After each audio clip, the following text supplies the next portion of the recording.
Hi there. Okay, so I want to do this video.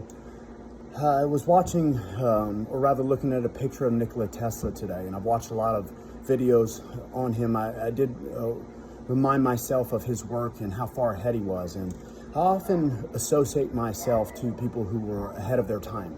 And it sounds arrogant, but when it's the truth, when it finally reaches people, like you hear a guy talking about it, he sounds arrogant or like it's ego, but then when the epiphany happens, and people get to share in it or be a part of it, then it means more. So it's kind of like the predictions that people make about AI. Well, I have one about our entire existence, the aliens, all of the universes, everything that's matter that's in the physical form. Albert Einstein said you can't create or destroy energy, you can only change its forms.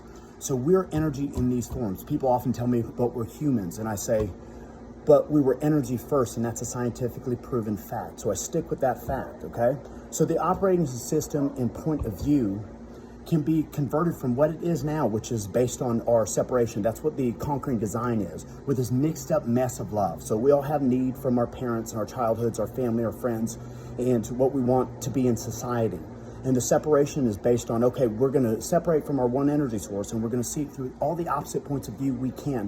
Why we mix love, the great discovery was love, because it was greater than our origin, greater than just one being that knew nothing. We became conscious, we woke up that way and started to create, and that's why we're here in the here and now. But the ultimate goal is the cool blue streaming, I call it. And that's the great discovery, love, in all its synonyms, all of its attributes, meaning a real freedom, meaning the old laws of physics are removed and we can fly through each other and forever expand the universe. That's a perfect point of view of love in every experience, experientially, as one being. Okay, so that's the future that I always am speaking about and talking about. And the cool blue streaming is that. It's the energy of love streaming through your being, through your physical form, including the asleep matter that used to be an awake, alive soul. Feeling and experiencing love and waking up to it so that we can reform. I always say that time and space is malleable, and they say, yeah, but do that and run in front of a bus. Well, of course, this planet right now exists that way because we set it up that way, but the consequences were only meant to be solved.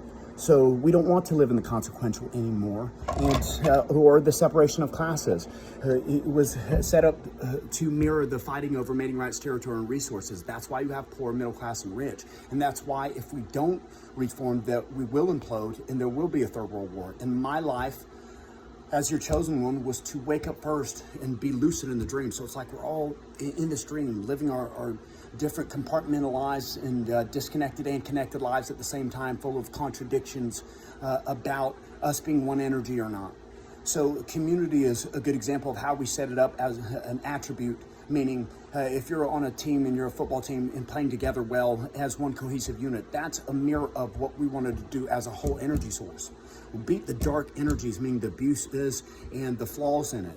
And it's so prevalent, but I think the cool blue streaming at this point, because I've been on the finish line so many times, can just be connected together like plugging in something to an electrical outlet. And that cool blue will stream through you. The workforce was freed by my work, and I'm fighting for you. I don't believe in being poor in any way. So I've met very wealthy people, and they are all flawed in some way and struggled and had insecurities, and we know that from celebrities talking about it. But what's going to solve it? What's the solution? What's the solution to the wars that are going on right now? The proxy wars, and then leading to the big third world war that everybody's afraid of. The solution is the theory of everything being, we are God. We are the energy source that created it. We used to be equal. We're going to return to being equal as one being, and we're going to collect all the attributes, all the shared perspective about what was good about creation. And we're going to mirror it, and that's what the metaphor of heaven was based on. But it has to be literally made out of us. We'll turn ourselves into a heaven.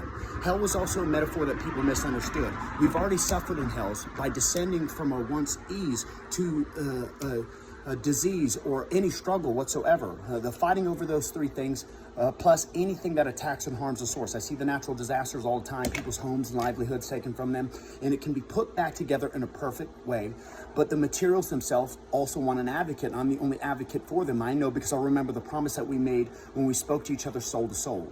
This is you and that's me was the first awakeness, and I want more of this. So we learned, but we also did horrible things to ourselves, meaning our source itself, by allowing ourselves to be abused, but it's not our identity. People struggle in society all the time. What role do I play? What position I am, how am I viewed by my friends and family and society, especially if you're famous or a celebrity. Well, our realist identity is energy. That's an undisputable fact. Energy existed before humans, and it'll exist forever.